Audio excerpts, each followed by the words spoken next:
धीरज परदेशी यांच्या पार्थिवाची प्रतीक्षा. जिल्हा पोलीस अधीक्षक कार्यालयासमोर हिंदुत्ववादी कार्यकर्त्यांची गर्दी. अहिल्यानगर शहरातील मुकुंदनगर परिसरामध्ये महानगरपालिकेचे कंत्राटी कर्मचारी धीरज परदेशी यांचा मृत्यू हल्ल्यामध्ये झाल्यानं शहरात तणावाचं वातावरण निर्माण झालं. धीरज परदेशी यांच्या मृतदेहाचे छत्रपती संभाजीनगर येथील घाटी रुग्णालयामध्ये शवविच्छेदन करण्यात आलं असून पार्थिव अंत्यविधीसाठी अहिल्यानगरमध्ये आणण्यात येणार आहे. दरम्यान धीरज परदेशी यांच्या पार्थिवाची प्रतीक्षा करण्यासाठी हिंदुत्ववादी कार्यकर्ते आणि पोलीस प्रशासनातील अधिकारी कर्मचारी जिल्हा पोलीस अधीक्षक कार्यालयासमोर मोठ्या संख्येनं उपस्थित झाले आहेत. या पार्श्वभूमीवर परिसरामध्ये कडेकोट पोलीस बंदोबस्त ठेवण्यात आला असून कायदा आणि सुव्यवस्था अबाधित ठेवण्यासाठी पोलीस प्रशासनाकडून खबरदारी घेतली जात आहे.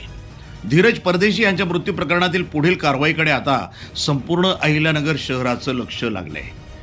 प्रतिनिधी मोहसिन शेख, वृत्तसंपादन विभाग, न्यूज टुडे 24, अहिल्यानगर.